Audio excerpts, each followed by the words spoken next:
Hello friends. तो आज हम लोग पढ़ने वाले हैं यूक्लिड ज्योमेट्री। तो यूक्लिड ज्योमेट्री हम लोग इसलिए पढ़ेंगे क्योंकि ये एक बेस है ज्योमेट्री के लिए। हमारे आगे चल के जितने भी हम लोग ज्योमेट्री के बारे में समझेंगे या उससे रिलेटेड कॉन्सेप्ट्स पढ़ेंगे अभी के क्लासेस में, ये मिडिल क्लासेस, हायर क्लासेस, या कह सकते हैं 9 टू आगे जितने भी क्लासेस होंगे उनमें ये सबसे इम्पोर्टेंट हमारा बेस फॉर्म करता है, आधार मूल चीज़ है ये।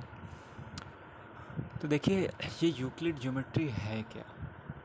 पहली बात तो हम लोग समझ लेते हैं ये यूक्लिड कौन था जिसने इस ज्योमेट्री के कुछ फेमस एक्सियोम्स और पोस्टुलेट्स को दिया।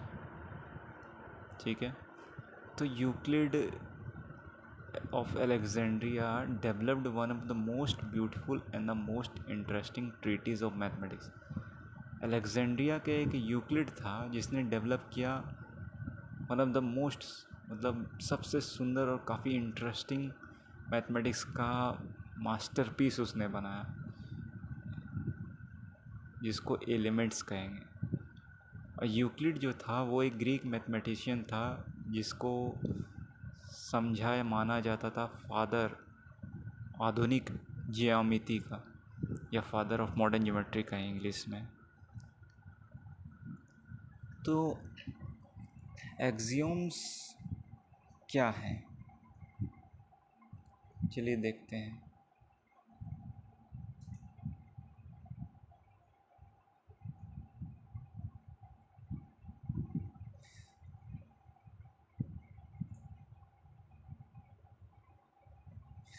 तो एक्सियोम्स होते क्या है, ये एक माने हुए एजम्पशंस होते हैं, मतलब जिसको सिर्फ अनुमान किया गया है और पूरे मैथमेटिक्स में इसका यूज़ किया जाता है, स्पेसिफिकली ज्योमेट्री से ही जुड़ा रहता है। तो एक्सियोम्स है कि सिर्फ इनका कोई प्रूफ नहीं होता है। जो मुझे इसका जितने नॉलेज है उस हिसाब से इसका कोई प्रूफ नहीं होता, इसे प्रूफ नहीं किया जा सकता। इसे बस अंडरस्टैंडिंग के हिसाब से ही आप समझ सकते हैं एक्सियोम्स को, कॉमन अंडरस्टैंडिंग या कॉमन सेंस का। तो देखिए ये एक्सियोम्स है कि आपको खुद अभी समझ में आ जाएगा तुरंत कि ये आखिर एक्सियोम्स होते क्या। हिंदी में इसे शायद स्वयं सिद्ध कहते हैं। मतलब इनको अर्थ नाम से ही समझ में आता है कि इनको सिद्ध करने की ज़रूरत नहीं है, ये स्वयं ही सिद्ध है।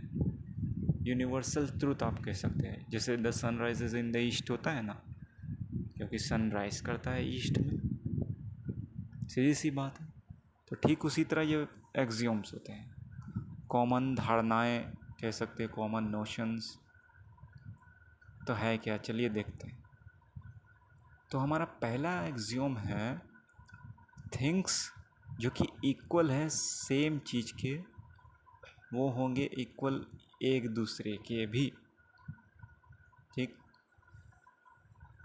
तो अर्थ ये है कि कोई दो चीज़, जैसे मान लेते हैं, या कोई ट्रायंगल्स कितने भी, अगर वो बराबर है किसी तीसरे के, तो आपस में भी एक दूसरे के बराबर होंगे। तो उदाहरण देखते हैं, एग्जाम्पल।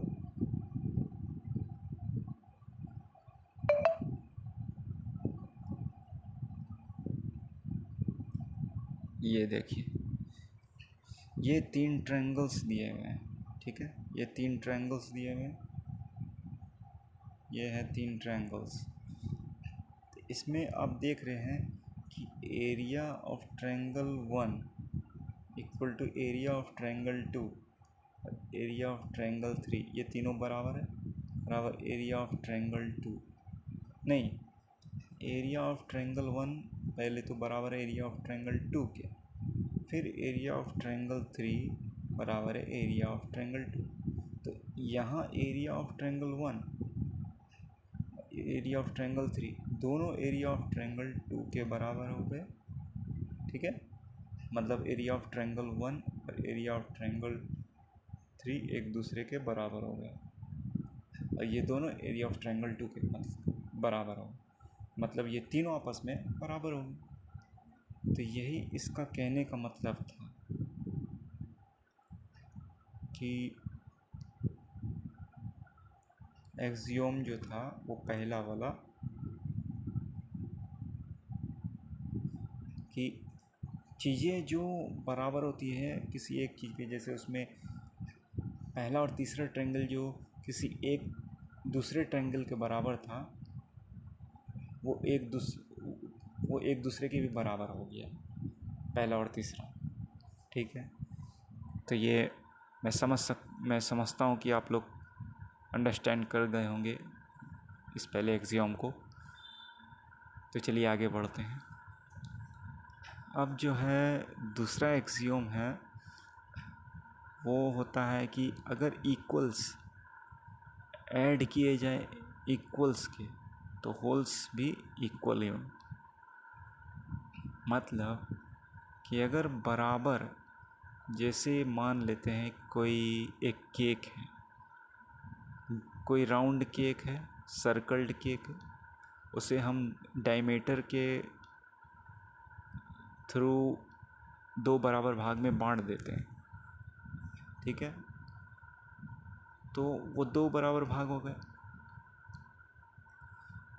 अब उसी राउंड केक के जितने एरिया वाला हम दूसरा केक ले लेते हैं और उसे भी डायमीटर के थ्रू चाकू चला के उसे काट देते हैं बराबर भाग में। तो उसके एक हिस्से को उठाते पहले काटे हुए केक को, और फिर ये दूसरे केक के एक हिस्से को उठाते हैं। तो इनके जो उठाए हुए हिस्से हैं वो क्या होंगे, आपस में बराबर होंगे। तो अगर इनके बाकी टुकड़ों को फिर जोड़ के फिर इनको देखा जाए सामने रख कर, तो वो भी आपस में बराबर होंगे, क्योंकि आपने बराबर ही टुकड़े लिए थे। तो आप देख सकते हैं, समझ सकते हैं कि ये स्वयं ही सिद्ध है, आपको अंडरस्टैंडिंग से ही समझ में आता। आप ये एक्सपेरिमेंट घर में भी कर सकते छोटे मोटे। तो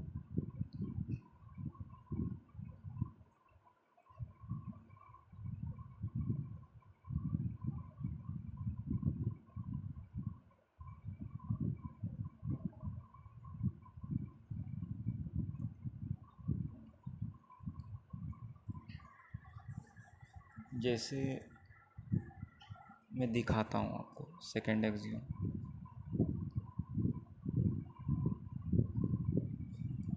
जैसे देखिए, ये एक सर्कल्ड केक है, सर्कल है, इसका रेडियस r। ये भी एक सर्कल है जिसका रेडियस r। ठीक है,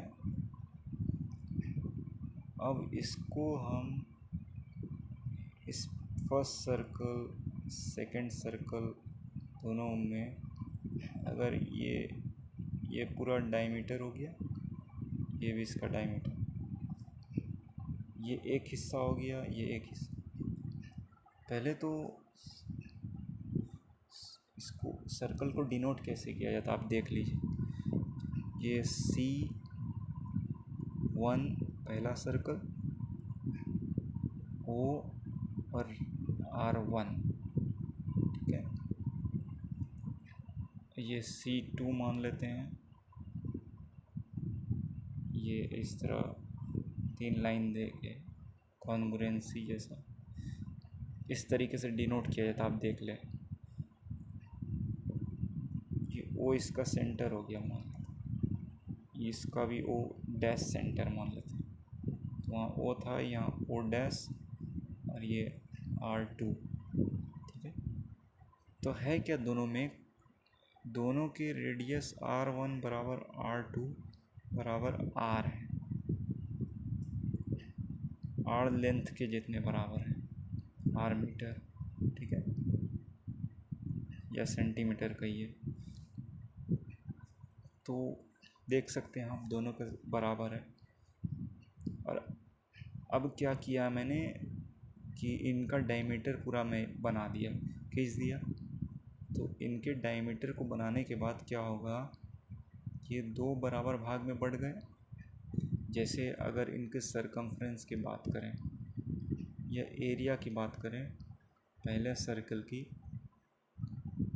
तो होगा क्या, पाई R1 स्क्वायर, या कह लीजिए पाई R स्क्वायर। इसका हाफ करेंगे तो ये होगा। उसी तरह दूसरे सर्कल का अगर एरिया लें तो होगा पाई R2 स्क्वायर बराबर पाई R स्क्वायर। क्योंकि R1 R2 बराबर R सेंटीमीटर आप जान रहे हैं, यहाँ देखा आपने।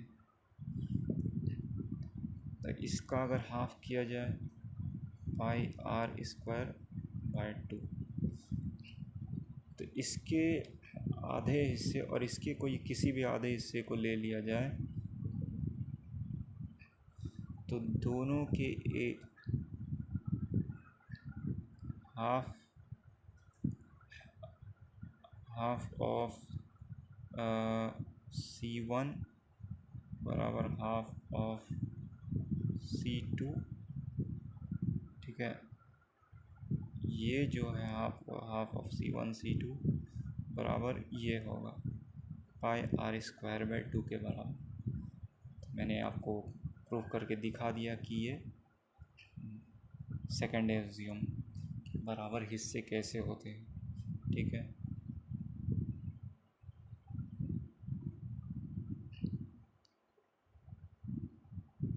तो अब मैं आपको दिखाता हूँ सेकेंड एक्सियोम क्या। तो लिखा था कि बराबर जो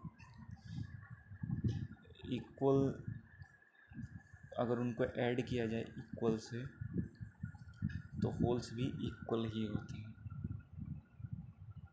मतलब वो दो जो सर्कल्स थे उनके जो बराबर दो भाग थे, अगर उनको दूसरे सर्कल के इक्वल्स में ऐड कर दिया जाता तो फिर से वो वापस अपने पूरे सर्कल बन जाते और वो एक दूसरे के बराबर हो जाते, जैसे कि मैंने आपको दिखाया, आप समझ सकते हैं। तो ठीक है, अब हम आगे बढ़ते हैं तीसरे एक्सियोम का। तो तीसरा एक्सियोम है कि अगर इक्वल्स, ये थर्ड एक्सियोम, अगर इक्वल सब्ट्रैक्ट किए जाए इक्वल से तो रिमाइंडर्स भी इक्वल होंगे, ठीक है। रिमाइंडर्स आपके इक्वल होंगे, मतलब अगर इक्वल्स को सब्ट्रैक्ट किया जाए, जैसे 7 और 7 ले लिए और उनसे अगर हम 3 और 3 को माइनस कर दें तो जाहिर सी बात है कि हमें 4 और 4 मिलेगा। या अगर हम डिवीज़न करते, जैसे 28 और 28 को हम 4 से डिवाइड करते हैं तो रिमाइंडर हमें 7 7 मिलेगा। जैसे दिखाता हूँ आपको,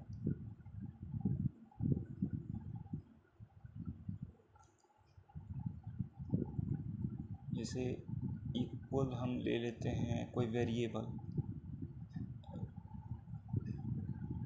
अलजेब्रिक वेरिएबल ले लेते हैं, ए और ए लेते हैं, दोनों इक्वल हैं, ठीक है, दोनों इक्वल, बोथ इक्वल, ठीक है। अब इसमें से अब दूसरा कोई वेरिएबल बी ले लेते हैं, ये भी इक्वल, ठीक है। अब है कि ए में से बी को अगर माइनस करते हैं, ये पहले वाले ए में इस बी को माइनस किया, फिर इस वाले ए में इस बी को माइनस किया, तो अगर मैं ए से बी को माइनस करूँ और फिर मैं ए से बी को माइनस करूँ तो क्या होगा, मुझे रिज़ल्ट तो बराबर ही मिलेगा रिज़ल्ट। जैसे ए मान लेता हूँ 7, बी मान लेता हूँ 4, तो यहाँ भी ए 7 माना, बी को 4 माना, 7 में से 4 गया, 7 में से 4 गया, दोनों बराबर। कैसे? तो 3 और 3 ही रिज़ल्ट रिमाइंडर देते हैं, शेषफल, ठीक। ये रिमाइंडर हो गए।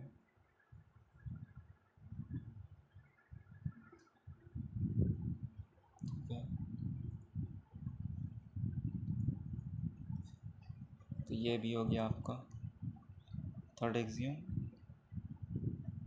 अब फोर्थ एक्सियम हम देखते हैं। चीज़ें जो कोइंसाइड करती हैं एक दूसरे से वो बराबर होती हैं एक दूसरे के। ये कहने का मतलब है, इसका सीधा सा मतलब है कि देखिए, ये एक्सियम जो है सीधा सा हमें आइडिया एक देता है या कंसेप्ट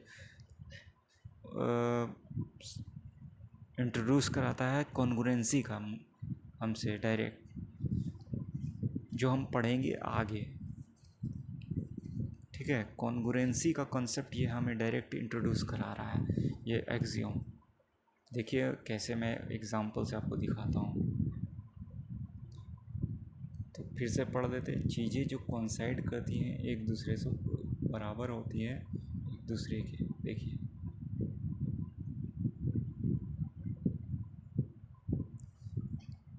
अच्छा, जैसे मैंने तो पहले सर्कल दिखाया, अभी मैं आपको ट्रायंगल दिखाता हूँ।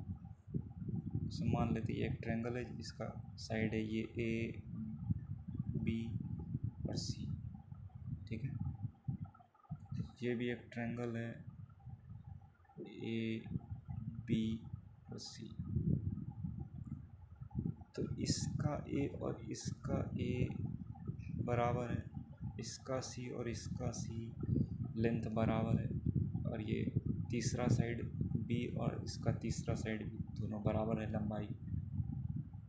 तो अगर मान लीजिए इस ट्रायंगल को मैं इसके ऊपर ऐसे करके रख देता हूँ, तो होता क्या है, ये आपको तो समझ भी नहीं है, मेरी ड्राइंग उतनी अच्छी नहीं है। जैसे मैं फिगर दिखाता हूँ।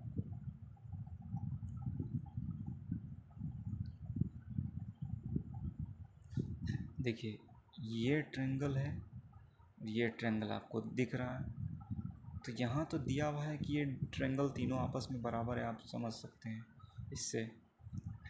अगर इस ट्रायंगल को मैं इसके ऊपर रख देता हूँ तो क्या नहीं ऐसा होगा कि ये पूरा इसको सुपरइम्पोज कर देगा, मतलब ये पूरा कवर कर देगा इसको, तो एक भी भाग इस ट्रायंगल का नज़र नहीं आएगा अगर इस ट्रायंगल को मैं इसके ऊपर रख देता हूँ, ठीक। इसको कहते हैं सुपरइम्पोज करना, मतलब पूरी तरह से ढक देना। सुपरइम्पोज एक टर्म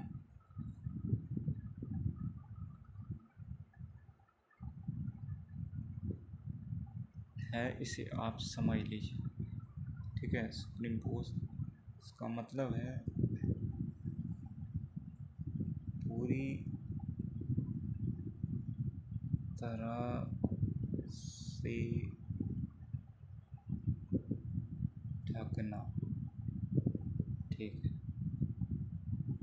ये मतलब है, ठीक है।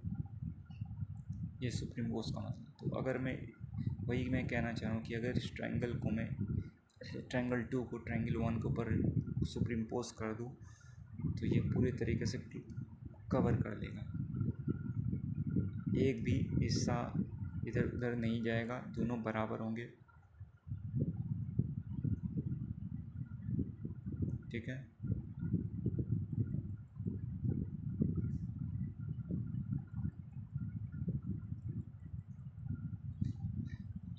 यहाँ आपने देखा, ठीक है, कि अगर उसी तरह वहाँ क्या था कि सारे ट्रायंगल जो दोनों थे उसके सारे साइड्स बराबर थे।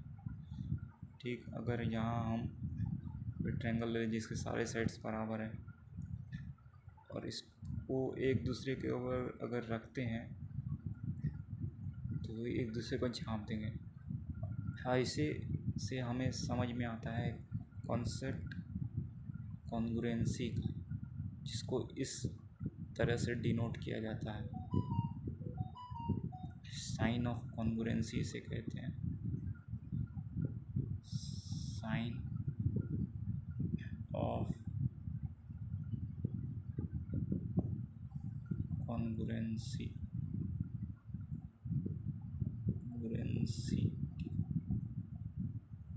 साइन ऑफ कॉन्ग्रुएंसी आप समझ सकते हैं, मैं लिख नहीं पा रहा हूँ तो आप ये समझ सकते हैं।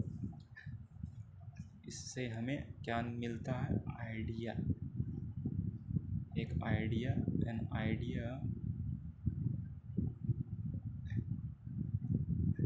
ऑफ ये कॉन्ग्रुएंसी, ठीक है, आइडिया ऑफ कॉन्ग्रुएंसी हमें मिलता है।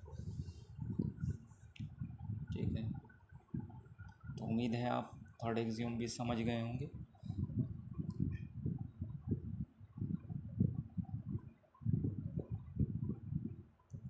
अब हम देखते हैं पांचवा एक्सियोम।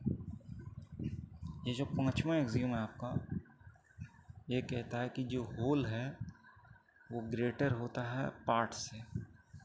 मतलब अगर कोई केक है और उसका, मान के चलिए उदाहरण के तौर पे कोई केक है, उसके एक हिस्से को हमने काट दिया और दोनों को वेट किया या मेज़र किया, या सरफेस एरिया मेज़र किया या वॉल्यूम मेज़र किया या जो भी मेज़र किया, तो वो जो कटा हुआ हिस्सा और बाकी बचा हुआ केक का हिस्सा है, वो उसमें से जो बाकी बचा हुआ हिस्सा केक का है वो बड़ा होगा उस कटे हुए हिस्से से। जब आप कह लीजिए कि अगर वो पूरा केक होता और उसी के बराबर साइज वाला केक से हमने हिस्सा काटा होता, तो जाहिर सी बात है कि वो संपूर्ण केक वो उस हिस्से से, चाहे उस केक का 99% भी काटा हुआ होता, तो अगर वो 100% केक से मैं कंपेयर करता तो 100% केक वाला ही आपका बड़ा होता वो हिस्से से। तो आपको मैं दिखाता हूँ।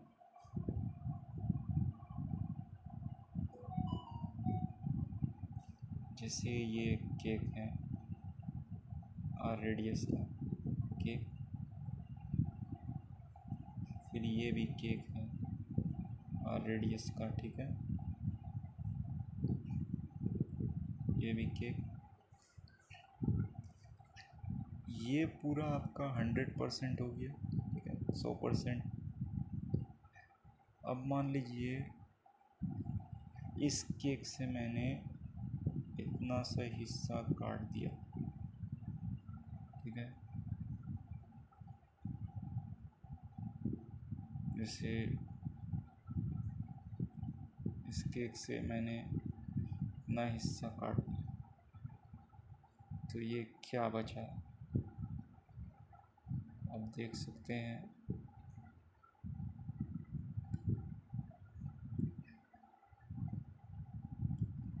ये बचता है। ये आपका हो गया, मान के चलिए 90% बचा केक, 90% केक हो गया। ये यहाँ से जो निकला 10% पीस टेकन आउट, ठीक है। तो अगर ये जो आर रेडियस वाला केक है, ये जो केक है तो ये पूरा केक इस वाले केक से तो बड़ा होगा, ठीक है। ये 90% है, क्योंकि आप ये न्यूमेरिकली अंडरस्टैंड तो करते हैं कि 100% 90% से तो बड़ा ही होगा,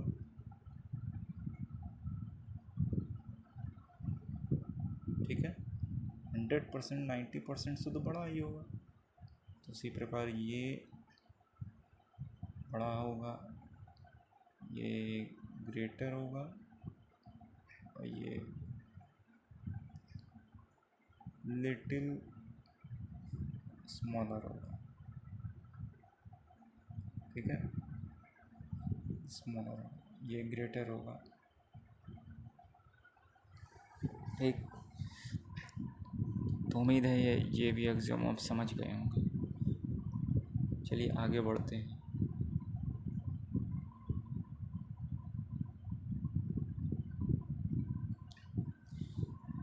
अब जो छठा एक्सियोम है वो कहता है, ये जो छठा एक्सियोम है कि चीज़ें जो डबल होती है सेम चीज़ की वो बराबर होती हैं एक दूसरे की।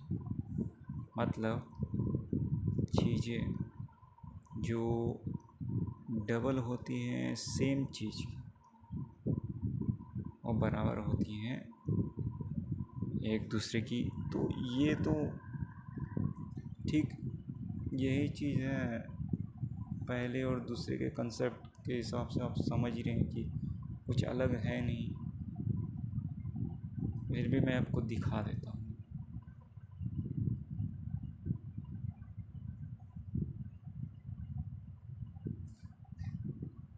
जैसे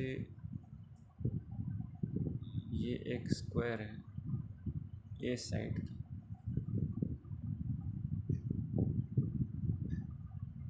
और ये स्क्वायर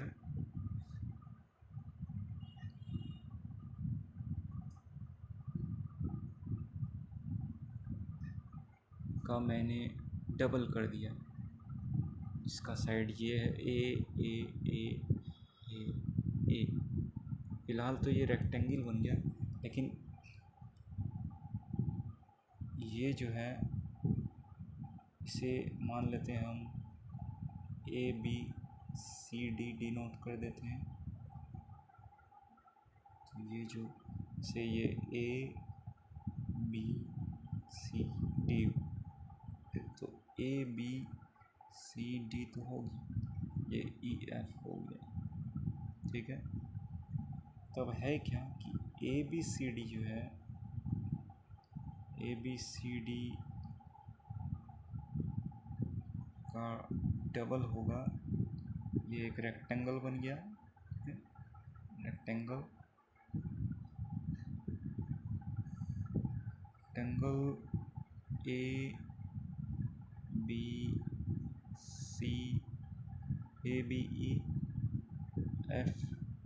ABC जो है बराबर होगा ट्वाइस ऑफ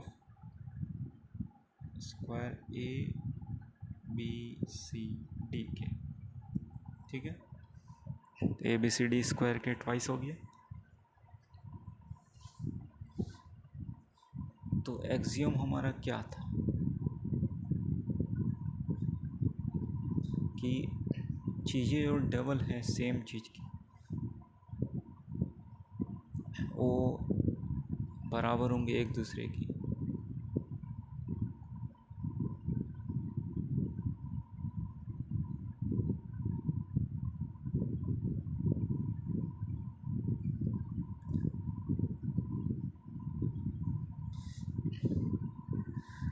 तो वही बात है कि अगर मैं इस स्क्वायर का मैंने डबल किया, ये इसी स्क्वायर का फिर मैं ऐसा ही कोई सेम बना देता हूँ डबल यहाँ पे, ठीक है। तो ये ए साइड ए मेजरमेंट ए सेंटीमीटर साइड का, ठीक है। ए सेंटीमीटर का सब मैं बना देता हूँ, उसे नाम दे देता हूँ PQRSTU,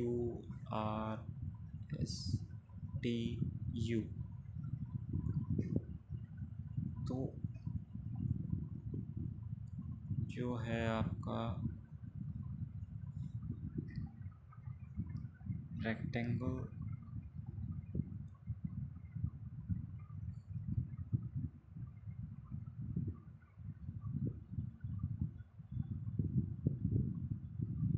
सॉरी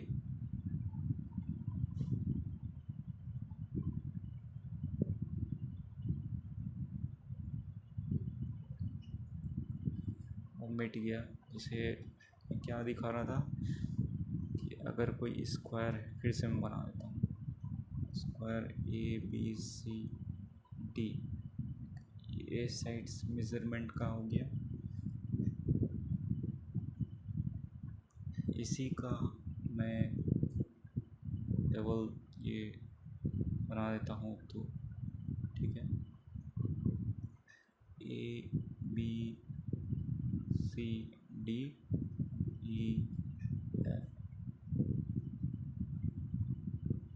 ये भी ए साइड्स मेजरमेंट का बना दिया मैंने, ठीक है। ऐसे ऐसे ठीक है। इसी तरह मैंने बना दिया PQRSTU, ये भी ए बना दिया मैंने, ये भी ए बना दिया मैंने। ए ए ए ए ए ठीक है। तो ये जो है दोनों ए रेक्टेंगल ABCDEF जो है वो ट्वाइस हैं ABCD के स्क्वायर, ठीक है, ABCD के। उसी तरह PQRSTU बराबर ट्वाइस ऑफ ABCD स्क्वायर, ठीक है। तो क्या हो जाएगा, ये आपस में फिर बराबर हो जाएंगे। PQRSTU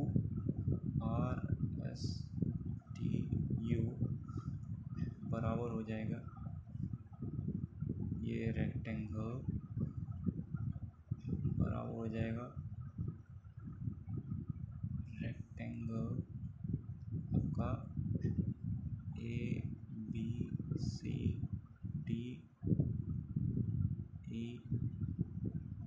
के, ठीक है। ये आपका इसके बराबर हो जाएगा। ये कहना चाहता था आपका वो चौथा या पांचवा एक्सियम जो भी।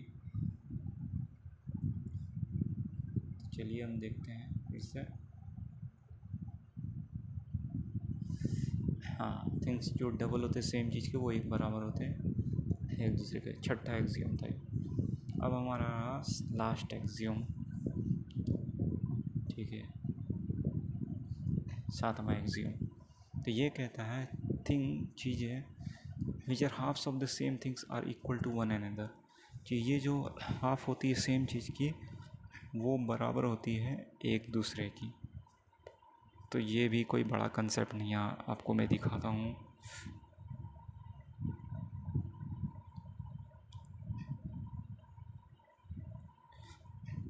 जैसे मैं एक अनोखा और अलग फिगर लेता हूँ इस बार। जैसे एक पैरेललोग्राम आपने सुना नहीं होगा, मैं बता देता हूँ। पैरेललोग्राम में सब चीज़ बताऊँगा, रेक्टेंगल भी नहीं बताया, ट्रायंगल भी थोड़ा मैंने बताया आपको। मैं सब फिगर बताऊँगा। फ़िलहाल मैं पैरेललोग्राम की थोड़ा हिंट दे देता हूँ। जैसे मान लेते ये क्लोज्ड फिगर है, ABCD मैंने बना दिया। क्लोज्ड फिगर तो आप समझते हैं, चारों तरफ से बंद, क्लोज्ड ABCD, ठीक है। तो पैरेललोग्राम में होता क्या है कि उसके अपोजिट साइड्स पैरेलल होते हैं। पैरेललोग्राम एक तरह का कोऑर्डिनेटर है जिसका अपोजिट साइड्स पैरेलल होते हैं। जैसे ये और ये साइड इस तरह पैरेलल मैंने डिनोट कर दिया, और ये साइड।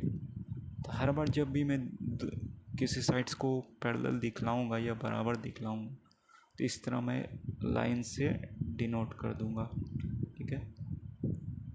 फिर दूसरी बार दिखाऊंगा तो डबल लाइन से डिनोट करूंगा, ठीक है। अब ये बराबर भी है तो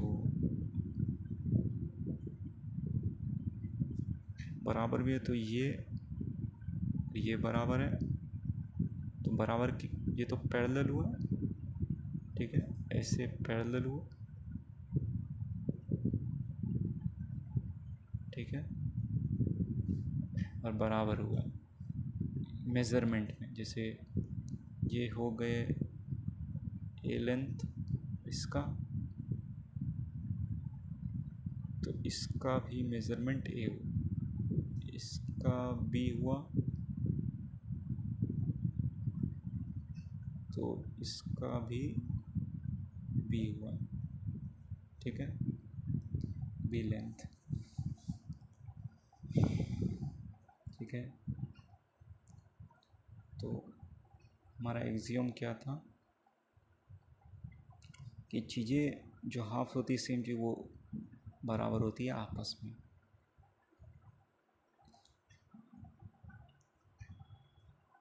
तो इसका अगर मैं हाफ लेता हूँ, जैसे मैंने ये डायगोनल कर दिया, इसे मैं डी मान लेता हूँ। तो पैरेललोग्राम का ये भी प्रॉपर्टी होता है कि एक डायगोनल कोई भी अगर ले लिया जाए, दो डायगोनल होते हैं, ठीक है, एक पैरेललोग्राम की, तो उसमें से अगर एक डायगोनल मैं खींचता हूँ तो वो उसे दो बराबर भागों में बांटता है। जैसे एक ये इस डी डायगोनल ने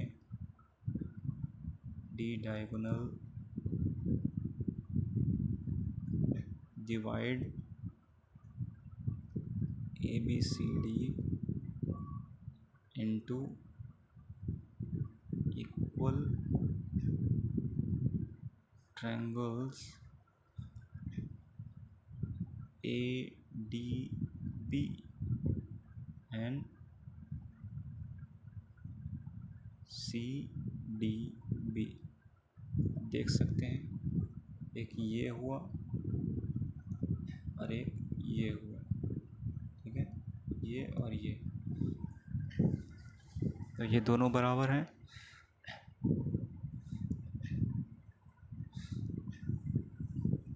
तो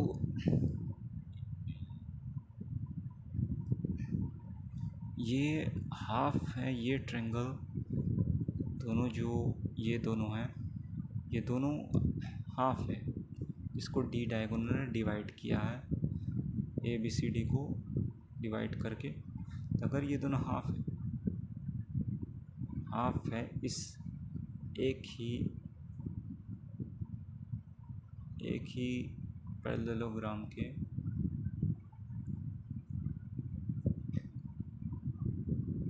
सेम फिगर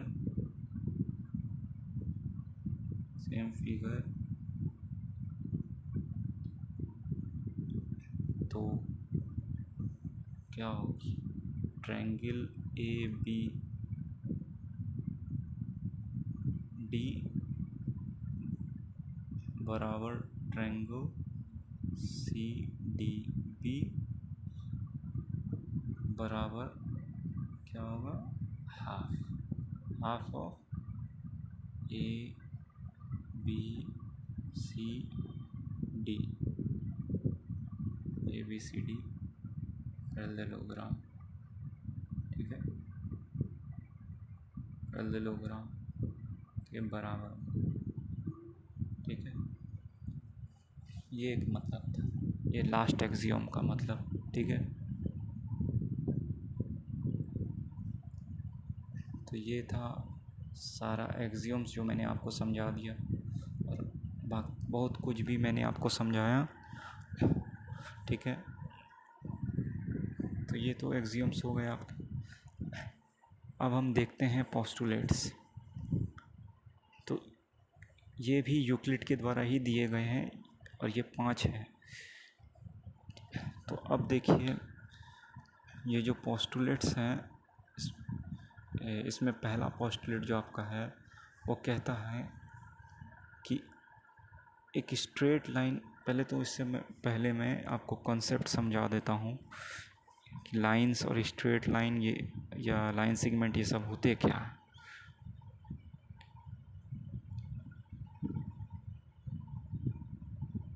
देखिए, ये जो एक लाइन होता है, एक इंडलेस, आई मीन मतलब जिसका कोई अंत नहीं है, वैसा सीधा path, straight path with no end points. Okay, ये देख रहा आपने, ये है, ये है, ये दिखाया आपको दोनों तरफ एरो। इसका मतलब ये है कि ये इन्फिनिटली बढ़ते जा रहे हैं, इस तरफ भी और इस तरफ भी। ये लाइन इस तरफ बढ़ता जा रहा है, एरो से ये डिनोट हो रहा है, ठीक है। तो लाइन का मीनिंग है कि एक एंडलेस स्ट्रेट पाथ जिसका कोई एंड पॉइंट नहीं है। दिखाता हूँ मैं आपको।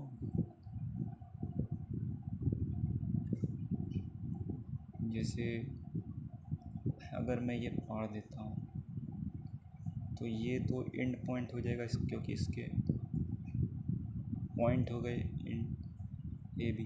क्योंकि हम ड्रॉ नहीं कर सकते कोई भी लाइन को, एक लाइन को हम ड्रॉ नहीं कर सकते, बट हम लाइन सेगमेंट को ड्रॉ कर सकते हैं। क्योंकि लाइन सेगमेंट डिफिनिट लेंथ का होता है, मेजरमेंट का होता है, उसका माप होता है। जैसे ये लाइन हो गया, इसका कुछ मेज़रमेंट होगा, मान लेता हूँ 2 सेंटीमीटर, तो इसको मेज़र कर सकते हैं। लेकिन अगर हम ये कोई लाइन एज्यूम कर देते हैं इस तरह ए बी, तो इसका कोई मेज़रमेंट नहीं है, नो मेज़रमेंट, नो मेज़रमेंट। और ये इन्फिनिट है, इसका कोई एंड पॉइंट नहीं है, नो एंड पॉइंट, ठीक है, नो एंड पॉइंट्स। ओके, क्योंकि एक इधर और एक इधर, बट इसका ये एंड पॉइंट है। और ये हो गया आपका लाइन सेगमेंट, ठीक है, ठीक है। और ये जिसका कोई एंड पॉइंट नहीं है वो आपका हो गया लाइन, ठीक है। इसे हम इस तरह डिनोट करते हैं लाइन को, ए बी, और ऊपर में इस तरह एरो। ओके, तो ये आपने देखा लाइन और लाइन सेगमेंट का डिफरेंस। अब देखिए, सबसे पहले तो पॉइंट मुझे आपको समझाना था, पॉइंट भी आप देख लीजिए। पॉइंट कुछ नहीं है वैसे, पॉइंट है बस ये मैं ऐसे बना लूँ या ऐसे बना लूँ, मैं आपको दिखाता हूँ।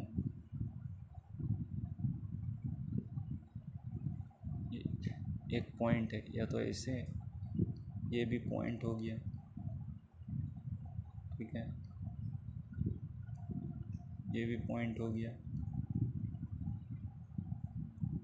या ये भी पॉइंट हो गया, ठीक है, ये एक पॉइंट हुआ।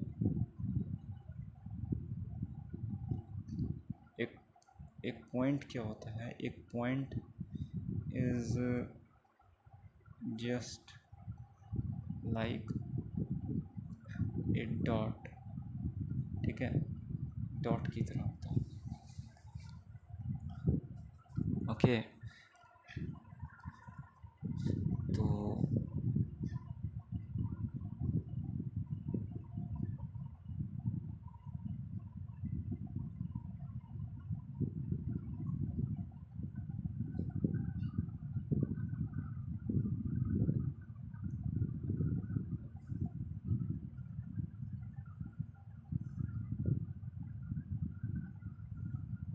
डॉट, ठीक है, ये आपका पॉइंट हुआ। अब जो है आपका ये पॉइंट है,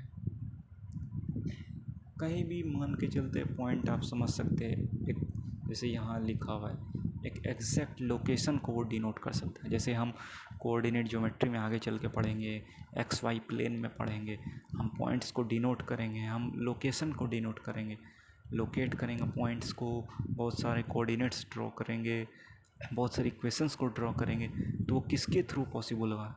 वो पॉइंट्स को कनेक्ट करने के बाद ही पॉसिबल होगा। ये होता है कि इम्पोर्टेंस पॉइंट का, एक लोकेशन को वो स्पेसिफाई करता है, लोकेट करता है।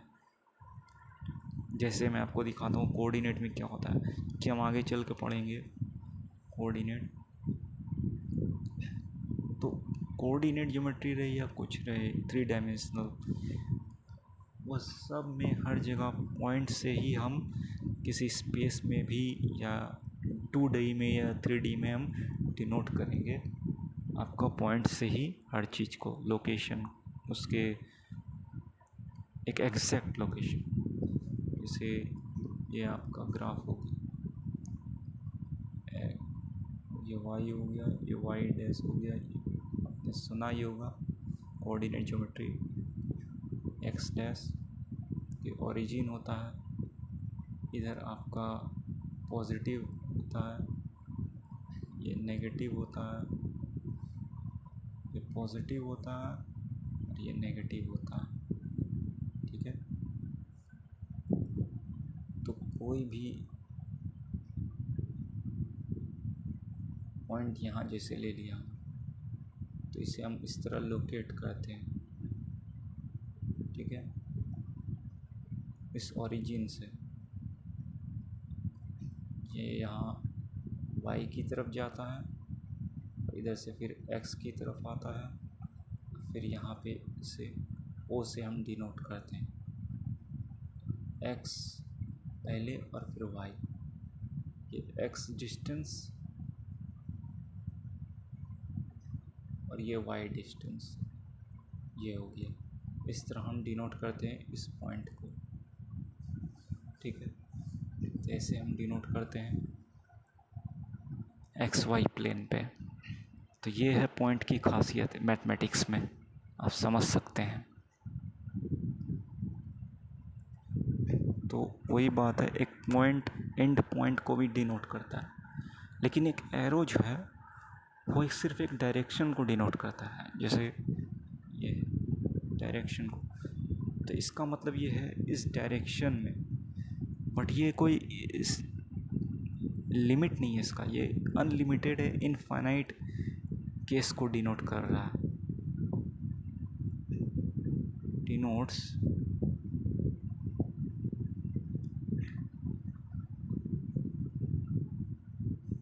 infinite in some direction, ठीक है। लेकिन इस तरफ ये जो पॉइंट है ये इसका एंड पॉइंट, और इसे हम रे कहते हैं, रे। बट इसे हम क्या कहते हैं, जिसका दोनों तरफ एरो है,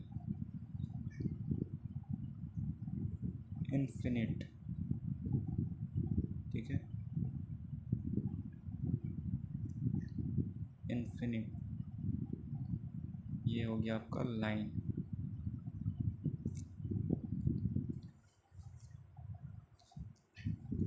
तो रे का क्या होता है, रे की एक ख़ास बात, काफ़ी ख़ास इम्पोर्टेंस है ज्योमेट्री में, कि ये आपके जो है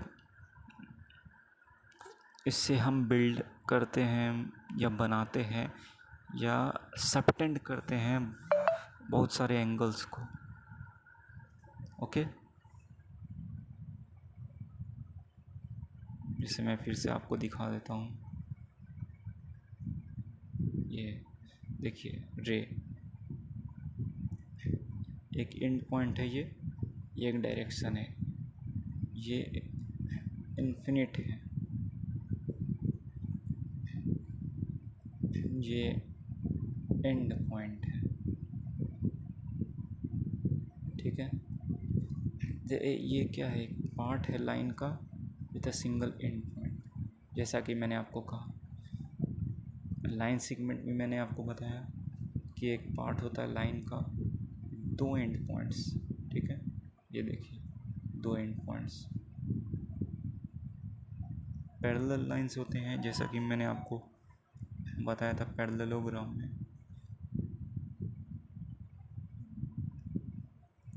ठीक है,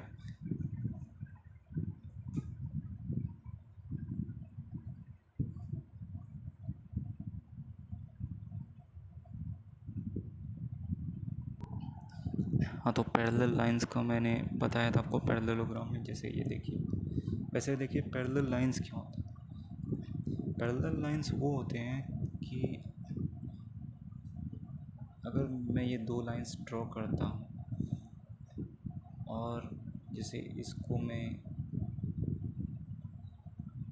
वैसे पैरेलल लाइंस को मैं किसी टू पॉइंट से डिनोट नहीं कर सकता। एक सिंगल ए से, या इसे मैं एम से डिनोट कर, इसे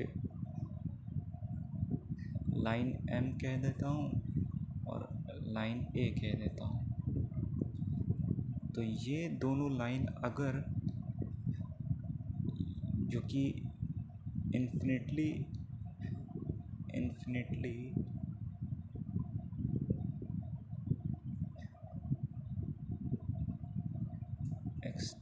एक्सटेंडेड है, इन्फिनिटी खींचे हुए हैं। ठीक है, तो ये इन्फिनिटली एक्सटेंडेड है, दोनों डायरेक्शन है, in both directions.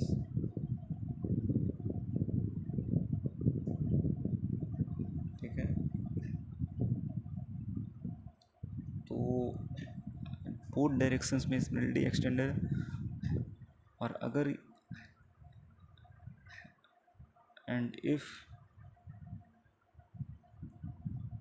They never meet, कभी नहीं मिलते, मतलब कभी नहीं मिलेंगे, नेवर मीट। और ऑल्सो मेंटेन करते हैं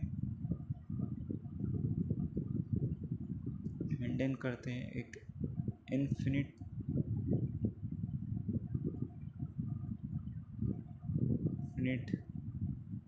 परपेंडिकुलर, सॉरी एक मिनट में थोड़ा सा मिटा,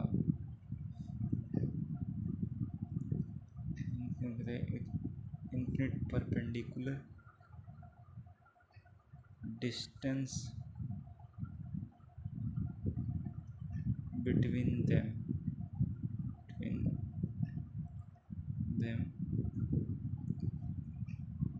तो वो पैरेलल लाइंस कहलाएंगे। ठीक है, पैरेलल लाइंस कहलाएंगे। ठीक है,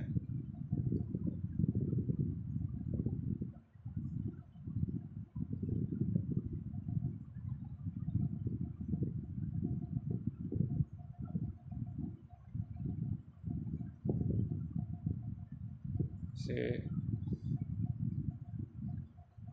ये आप दिखाता हूँ मैं आपको कैसे होता है ये। जैसे इन्फिनिटली परपेंडिकुलर डिस्टेंस मेंटेन करने का मतलब होता है, जैसे लाइन एल मैंने किया और लाइन एम, तो अगर आपस में मेंटेन रखते हैं ये बराबर डिस्टेंस। ठीक है, ये ए मान लेता हूँ, इनके जो distance which they are separated apart, distance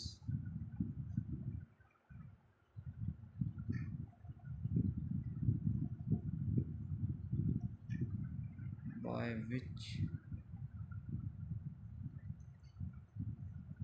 they are separated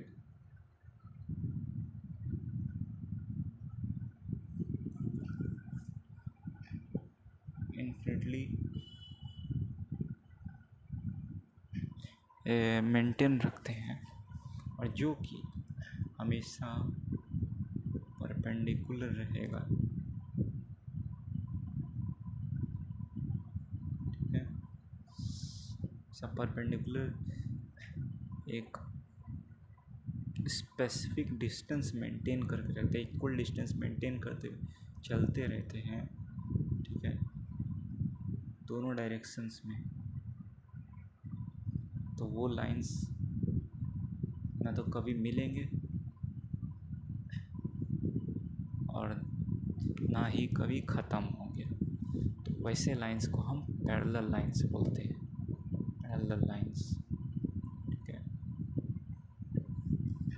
ठीक है, तो ये आप देख लिया, ये हो कहलाते हैं पैरेलल लाइंस। तो अब था कि पैरेललोग्राम में क्या था, देखिए। जैसे मैंने पैरेललोग्राम आपको बताया था, क्या मैंने उस समय बताया था, इसके अपोजिट साइड्स पैरेलल होते हैं। ठीक है, ऐसे हम डिनोट कर सकते हैं। और दूसरी बात, उसके अपोजिट साइड्स इक्वल होते हैं, ऐसे हम डिनोट करते हैं। और मैंने क्या बताया कि एक और प्रॉपर्टी कि वो बराबर एरिया में बांटते हैं।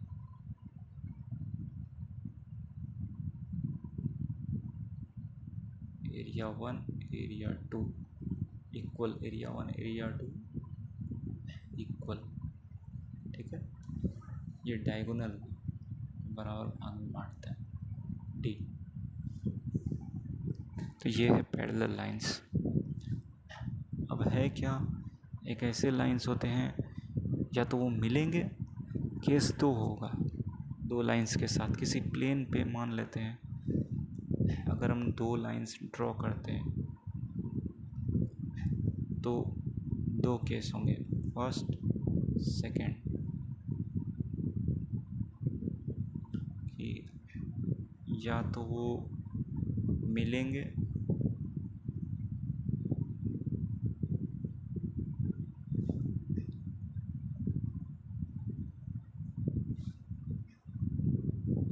या तो वो नहीं मिलेंगे, नेवर मीट, कभी नहीं मिलेंगे। या तो वो एल एम मान लेता हूँ, के पी मान लेता हूँ। तो के पी हो गए आपके पैरेलल लाइंस। एल और एम हो गए इंटरसेक्टिंग लाइंस, इंटरसेक्टिंग लाइंस, क्योंकि वो इंटरसेक्ट कर रहे हैं पॉइंट पी पे। ये पॉइंट एल एम वे इंटरसेक्टिंग लाइंस।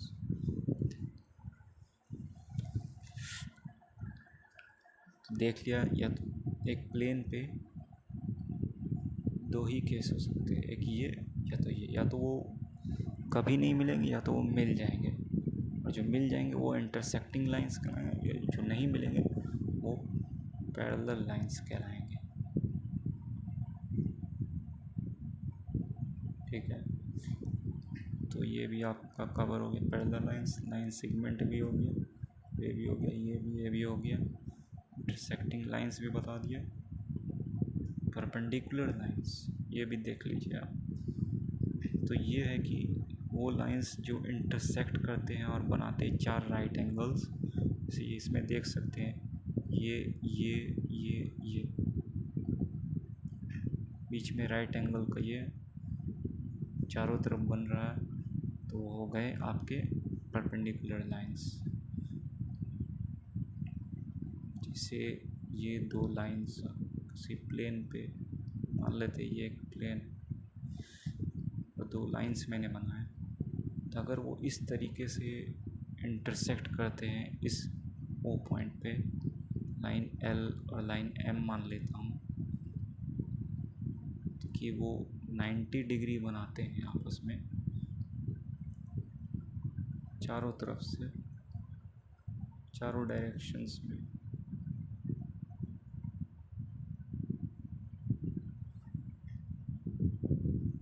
तो एल और एम कहलाएंगे परपेंडिकुलर लाइंस। ठीक है, तो ये परपेंडिकुलर लाइंस कहलाएंगे। और ये एरो इस तरह मैंने दे दिया ताकि आपको पता चले ये लाइन है, लाइन सेगमेंट नहीं। इस तरह हम आगे चल के एक्स वाई कोऑर्डिनेट में भी परपेंडिकुलर लाइंस का ही यूज़ करके उस पे पॉइंट्स को प्लॉट किया जाता है।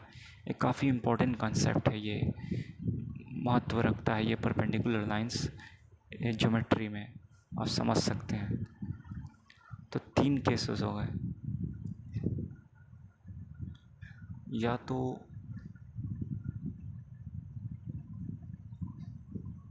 एक प्लेन पे 2 लाइंस होंगे जो कभी नहीं मिलेंगे, नेवर मीट,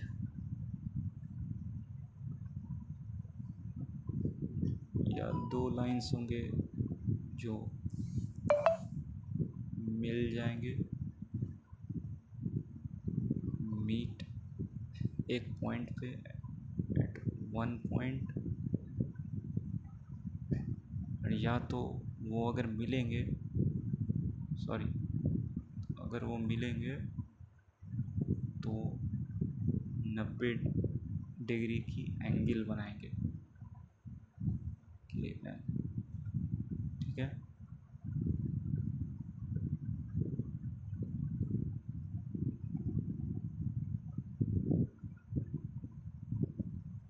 देख सकते हैं आप। जो नहीं मिलेंगे वो पैरेलल लाइंस कहलाएंगे।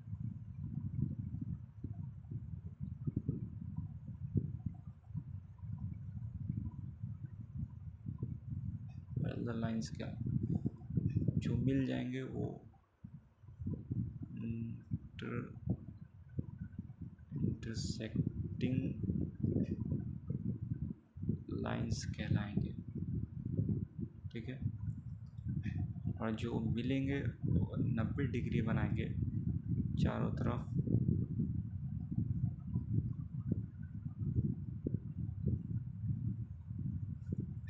वो कहलाएंगे परपेंडिकुलर लाइंस। ठीक है, तो हमारा आज का सारा कुछ कवर हो गया, बस पोस्टुलेट्स रह गए।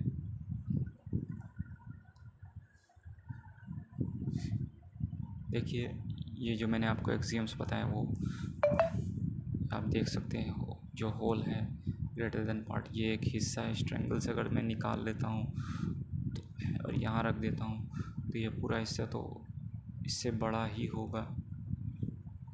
ठीक है, लाइन L1 और L2 बराबर ही होंगे क्योंकि ये इन्फिनिटली दोनों डायरेक्शन में एक्सटेंडेड है, कोई अंत नहीं है। ठीक है, देख सकते हैं।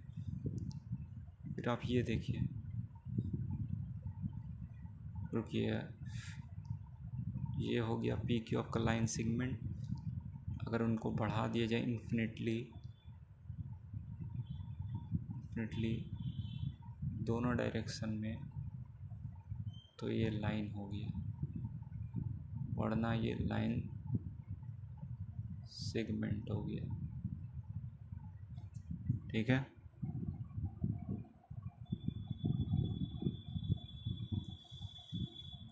देख सकते हैं आप कि क्या लिखा हुआ है। ये एक्सियोम नहीं, वैसे ये पोस्टुलेट है, या तो ये कॉमन सेंस वाले समझ सकते हैं आप कि अगर आप ज्वाइन करते कोई भी 2 पॉइंट्स को एग्जैक्टली एक स्ट्रेट लाइन सेगमेंट से, एक स्ट्रेट लाइन सेगमेंट का यूज़ करके आप सिर्फ किन्हीं दो पॉइंट्स को ही ज्वाइन कर सकते हैं। जैसे अगर ये दो पॉइंट हैं तो इसको अगर मैं ज्वाइन करना चाहूँ, मेरे पास एक लाइन है, मान के चले मेरे पास लाइन एल है, तो इस लाइन एल को इस तरीके से मान लेता हूँ, मैं चलाता हूँ, फायर करता हूँ इन पॉइंट्स पे इस तरीके से कि ये इससे होते हुए इससे जाते हैं। ठीक है, ये लाइन एल, तो केवल और केवल एक ही लाइन हो सकता है जो दो पॉइंट्स को मिलाएगा। क्या दूसरा लाइन हो सकता है ऐसा? नहीं, दूसरा लाइन कोइंसाइड जरूर करेगा, मतलब मिल जरूर जाएगा। कोइंसाइड मतलब मिलना, लेकिन ऐसा कोई दूसरा लाइन होगा जो इससे पास होता हो और वो कोइंसाइड ना करे। अगर कोई और लाइन भी पास होगा, चाहे वो इन्फिनिट कितनी भी लाइन्स हो, वो लाइन एल को कोइंसाइड करेंगे। ठीक है, और दो पॉइंट्स को मिलाने के केवल और केवल एक ही लाइन ड्रॉ किया जा सकता है। ठीक है,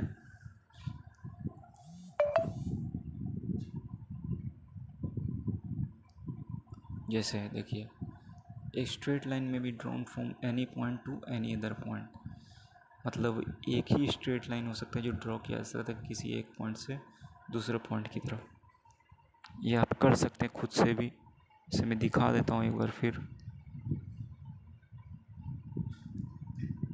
जैसे ये दो पॉइंट है, या तो मैं ऐसे कर दूँ, या तो मैं ऐसे कर दूँ, या तो मैं ऐसे कर दूँ, या तो मैं ऐसे कर दूँ। तो ये जो लाइन है, ये वाला मान लेता है एल एम के जी, तो ये जो लाइन एल है is the only line joining the two points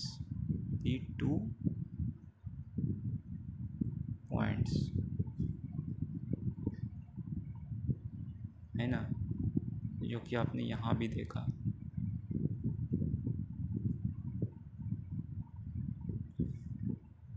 ये देखिए, ये सारे लाइन कोई इधर जा रहा है, कोई इधर जा रहा है, कोई इधर जा रहा है, लेकिन जो इधर जा रहा था वो इन दो पॉइंट्स को ज्वाइन कर दिया, इन दो पॉइंट्स। ठीक है, तो ये है।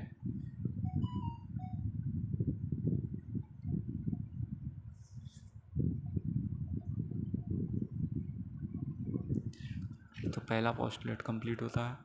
फिर दूसरा पोस्टुलेट जो है कि एक टर्मिनेटेड लाइन को प्रोड्यूस किया जा सकता है इनडेफिनेटली, मतलब एक लाइन सेगमेंट अगर कोई ए बी है तो उसको इनडेफिनेटली या इन्फिनिटली दोनों डायरेक्शन में बढ़ाया जा सकता है, चाहे जितना भी, और बढ़ा सकता हूँ ये ऐसे करके, ये ऐसे करके,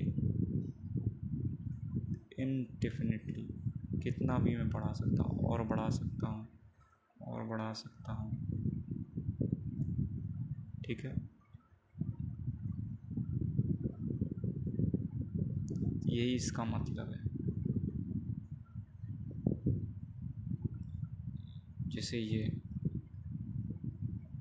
भी वही चीज़ कह रहा है, इसको इधर बढ़ा दूँ और इसको इधर बढ़ा दूँ और इन्फिनेटली, ये ए बी पॉइंट हो गया मान लेते हैं, तो line segment A B can be extended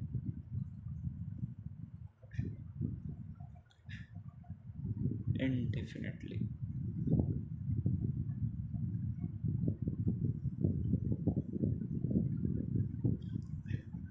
means कोई डेफिनेट नहीं है, अनिर्धारित है कि वो कितना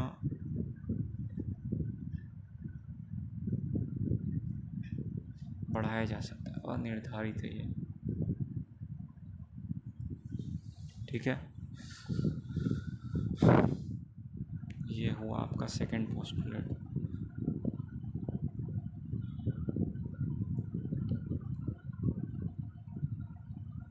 ठीक है, ये लाइन सेगमेंट भी आपको मैंने बता दिया।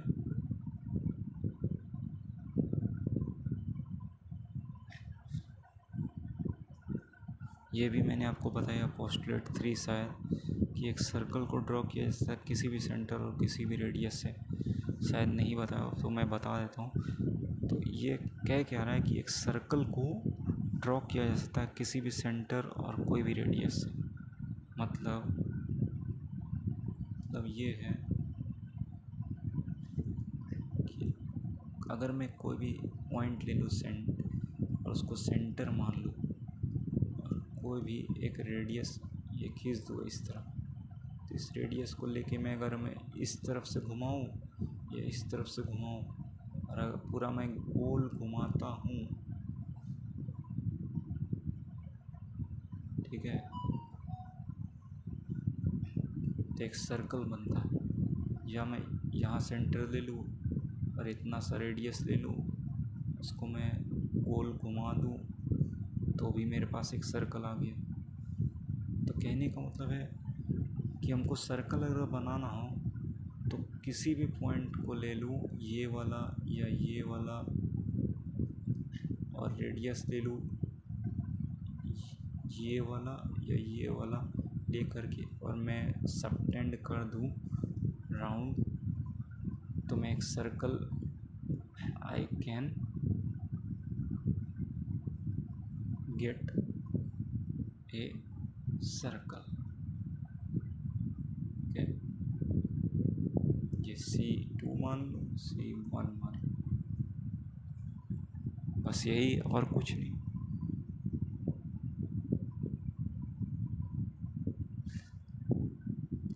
चौथा पोस्टुलेट है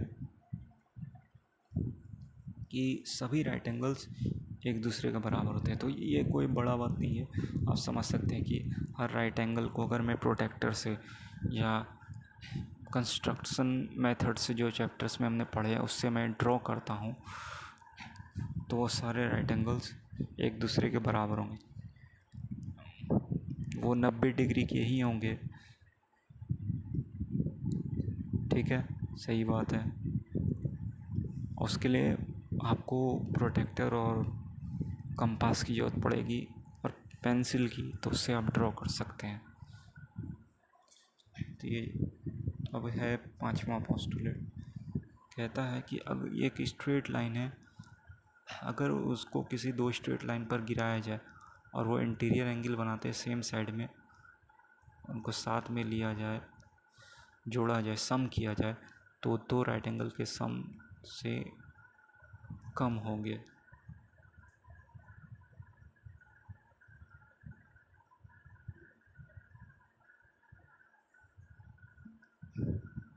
the two straight lines if produce it indefinitely, कम हुए अगर एंगल के सम, तो अगर वो द स्ट्रेट लाइन को प्रोड्यूस किया जाए इंडेफिनिटली, अनिर्धारित तरीके से किसी डायरेक्शन, उस डायरेक्शन में, जिस डायरेक्शन में उनके एंगल्स के मेज़र 180 से कम है, या दो राइट एंगल्स का मतलब यही है 90 + 90, उससे कम मेज़रमेंट है, तो वो उसी साइड में मिलेंगे जिस साइड में एंगल्स के सम दो राइट एंगल से कम है।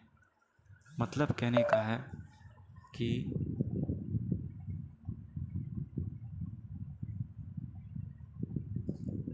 अगर मैं दो लाइंस ले लूँ इस तरह, और एक ट्रांसवर्सल इसे कहते हैं, कोई भी दो लाइंस को इंटरसेक्ट करने वाला जो लाइन होता है, तीसरा लाइन, उसे ट्रांसवर्सल कहते हैं। ये आप ध्यान रखिएगा, ट्रांसवर्सल। ठीक है, ट्रांसवर्सल L मान लेता हूँ, ये M और N मान लेता हूँ। तो अगर ये पैरेलल नहीं है, ये अगर नॉन पैरेलल लाइंस हुए तो निश्चित ये एक साइड जाके ये कहीं ना कहीं मिल जाएंगे पॉइंट पी, और ये वही साइड होगा जिस साइड आपका ये दोनों इंटीरियर एंगल का sum less than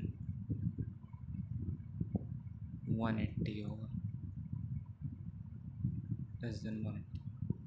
but other side में ये दोनों का सम जो है मोर देन 180 होता है।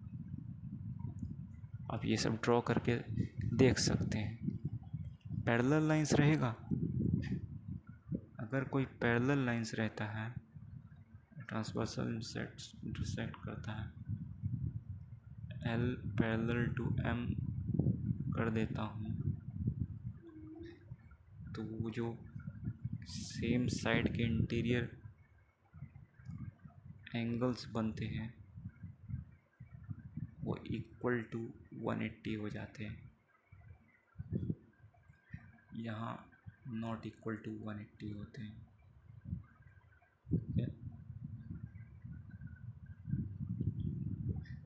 ये इंटरसेक्टिंग लाइंस में ये केस होता है, पैरेलल लाइंस में ये केस होता है कि इंटीरियर एंगल सेम साइड में बनने पर वो 180 के बराबर हो जाते हैं।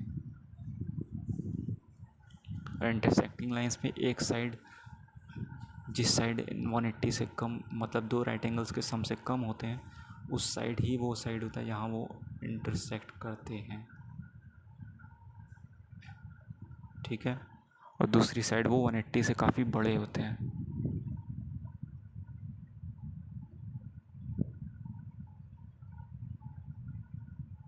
ये रहा आपका, ये भी आपका हो गया। अब जो है ये कुछ नहीं है, कंसिस्टेंसी ऑफ सिस्टम ऑफ एक्सियोम्स। इसका मतलब है कि एक सिस्टम ऑफ एक्सियोम्स को कंसिस्टेंट कहा जाएगा अगर ये इम्पॉसिबल हुआ डिड्यूस करना, मतलब प्राप्त कर सकना इन एक्सियोम से एक स्टेटमेंट जो विरोधाभास करे किसी एक्सियोम का, और या प्रीवियसली प्रूफ किया हुआ स्टेटमेंट। तो कोई भी सिस्टम ऑफ एक्सियोम्स अगर दिया है और उसको सुनिश्चित किया जाना है कि सिस्टम कंसिस्टेंट है, ये सुनिश्चित किया जाना होगा कि वो सिस्टम कंसिस्टेंट है। मतलब ये कहने का है, एक सिस्टम ऑफ एक्सियोम्स को कंसिस्टेंट तभी कहा जाएगा अगर ये इम्पॉसिबल हो, असंभव हुआ कोई भी ऐसा रिजल्ट निकाल पाना इन एक्सियोम से एक स्टेटमेंट जो विरोधाभास कर दे उन एक्सियोम को, ठीक है, विरोधाभास कर दे। और कोई भी अगर सिस्टम ऑफ एक्सियोम दिया है, सुनिश्चित किया जाना जरूरी है कि वो कंसिस्टेंट है, ठीक है। तो प्रोपोजिशन थ्योरम ये दिया हुआ है, मतलब कहने का है कि यूक्लिड के बाद जब उसने स्टेट किया अपना पोस्टुलेट और एक्सियम, तो उसने यूज़ किया प्रूफ करने के लिए दूसरे रिजल्ट को।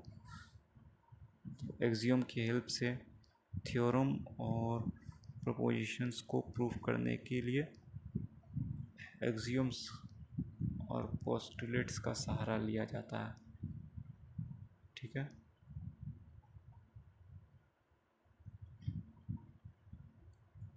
और इन रिजल्ट्स को यूज़ करके उन्होंने कुछ और रिजल्ट्स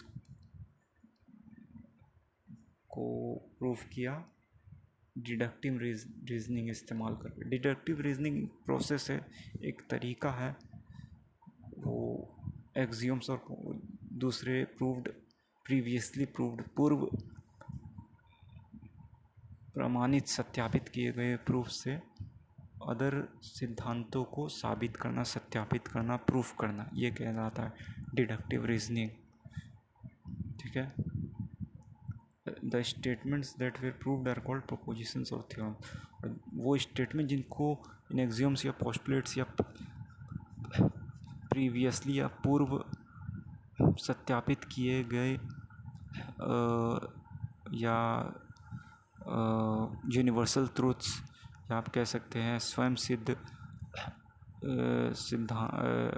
स्टेटमेंट्स, एक्सियोम्स के आधार पे जो स्टेटमेंट्स को साबित किया गया, प्रूफ किया गया, उनको कहा गया प्रोपोजिशंस या थ्योरम्स।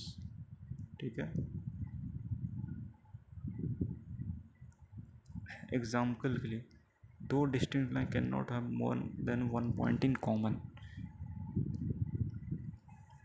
दो डिस्टिंक्ट लाइन कहने का मतलब है कि उनको एक पॉइंट कॉमन के अलावा कोई दूसरा पॉइंट हो नहीं सकता। मतलब डिस्टिंक्ट लाइन हो गया कि वो एक्सेप्ट पैरेलल लाइन। जैसे यहाँ डिस्टिंक्ट लाइन कहने का मतलब है डिस्टिंक्ट लाइन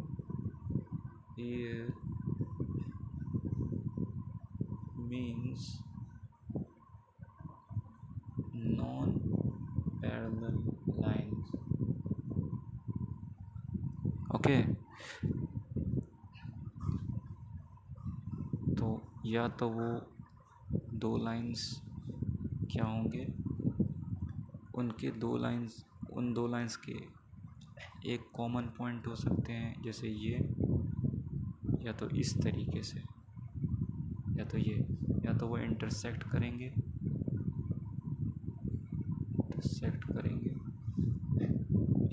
या तो वो कोलिनियर होंगे।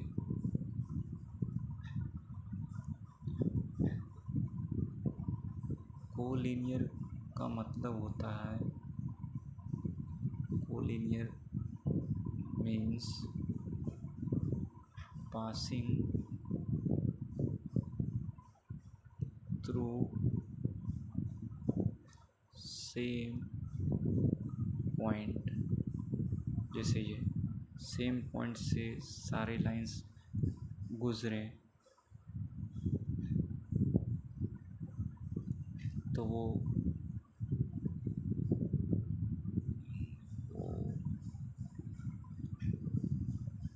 ये सारे लाइंस कोलिनियर हो गए, कोलिनियर। ठीक है, ये होता कोलिनियरिटी का मतलब। तो ये आप देख सकते हैं कोलिनियर।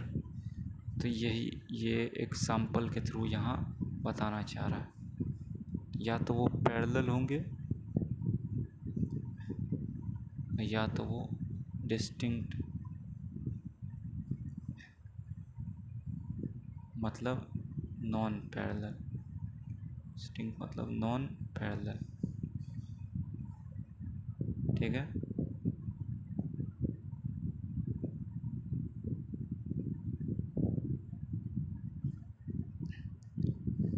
अब है एक लास्ट समतुल्य, I mean equivalent version of Euclid fifth postulate.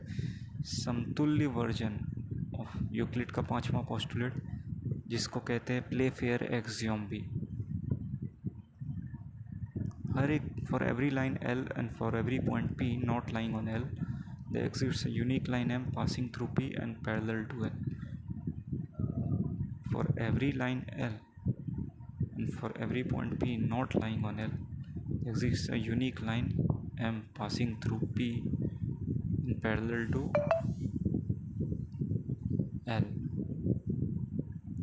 Two distinct intersecting lines cannot be parallel to the same।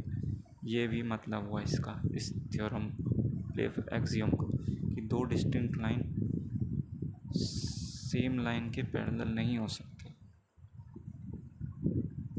दो डिस्टिंक्ट लाइन सेम लाइन के पैरेलल नहीं हो सकते। दो डिस्टिंक्ट इंटरसेक्टिंग लाइन, जैसे मैं दिखाता हूँ आपको,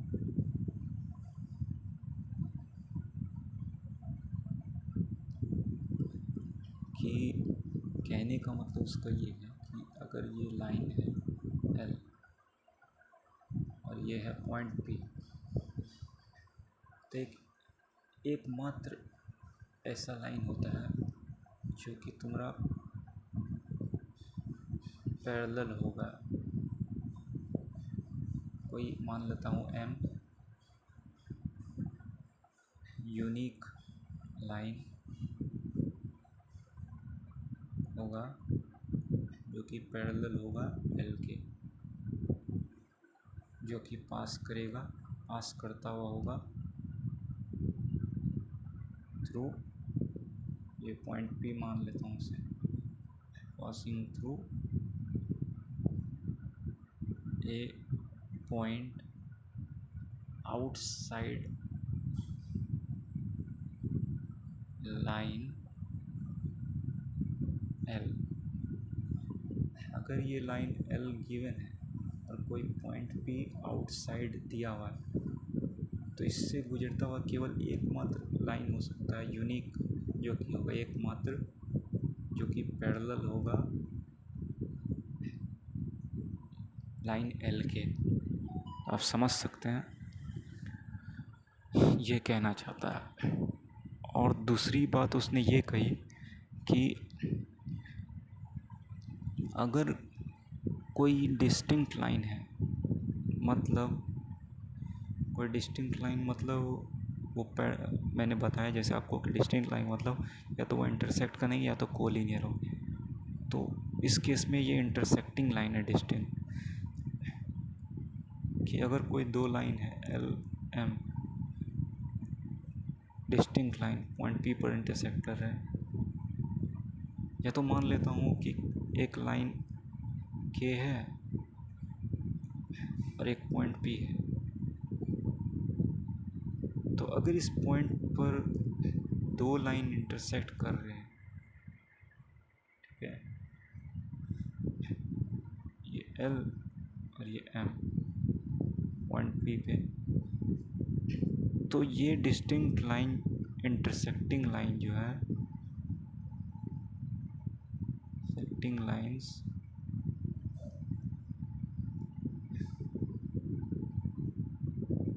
both will not be parallel। ठीक है, दो लाइन अगर इंटरसेक्ट कर रहे हैं तो वो इंटरसेक्टिंग लाइंस दोनों पैरेलल नहीं हो सकते ये दिए हुए लाइंस के, गिवन लाइन के माना हुआ एज्यूम किया मैंने, ये आपका कहना चाहता था। और वो प्ले फेयर एग्ज्यूम हो गया आपका, जो मैंने आपको बताया। देखिए एवरी लाइन, दो इंटरसेक्टिंग लाइन सेम लाइन के पैरेलल नहीं हो सकते, ठीक है। जैसे ये तीनों इंटरसेक्टिंग लाइन है, एक ये एक ये एक ये, ठीक है, तो तीनों पॉइंट पी पर इंटरसेक्ट कर रहे हैं, लेकिन इसमें केवल ये लाइन एम है जो कि इसके पैरेलल है। किसके? ये एम लाइन जो है यही एकमात्र एल से पैरेलल है, ये तीनों इंटरसेक्टिंग लाइन में, ठीक है। ये कहने का, तो ये था आपका प्ले फेयर एक्सियोम। तो उम्मीद है आप सारी चीज़ आज की आप समझ गए होंगे।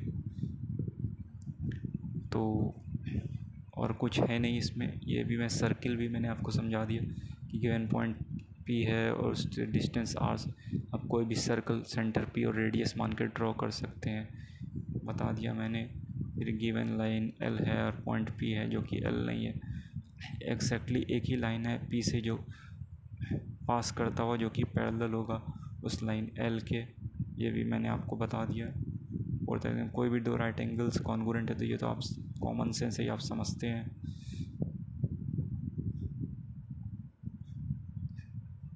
फिर ये भी मैंने आपको बताया, ये कोलिनियरिटी का कॉन्सेप्ट है कि कोलिनियर हो सकते हैं या तो इंटरसेक्टिंग हो सकते हैं। और ये बताना चाह रहा है यहाँ पे कि केवल एकमात्र वैसा लाइन होगा जो दो पॉइंट्स को जोड़ता होगा। इसके अलावा और कोई लाइन नहीं हो सकता है, और अगर होगा तो वो सारे के सारे इस लाइन से कोइंसाइड करेंगे, दिए हुए लाइन से। ठीक है, ये भी मैंने आपको, ये भी कोइंसाइड कर रहा है, आइडेंटिकल फोर्थ एक्सियम। ये दोनों लाइन तो बराबर ही होंगे, आप समझ सकते हैं। Fifth axiom whole is greater than part, ये भी आप समझ गए। ये भी आपको मैंने बता दिया कि ये इंटरसेक्ट कर रहे हैं, ये ए और बी लेस देन 180 है। इस तरफ जो जा रहा है इंटरसेक्ट कर रहा है, जिस साइड वो इंटरसेक्ट करता है उस साइड वो 180 से छोटा होता है। ये भी मैंने आपको बता दिया। ये भी मैंने आपको बताया प्ले फेयर एक्सियोम अभी जस्ट, इसका 5वां पोस्टुलेट, ये भी मैंने बताया। Two lines are such that a third line is so that the sum of two interior is less than two right angle, the two lines will eventually intersect। ये सब मैंने आपको बता दिया।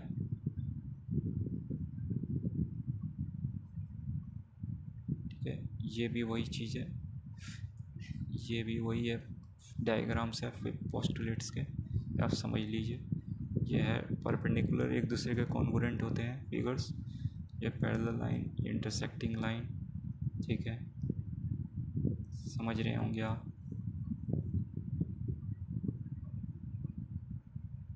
ये सारे कंसेप्ट मैंने आपको बता दिए। ठीक है, तो आज को मैं विराम देता हूँ, आज के लिए इतना ही, बाकी बाद में।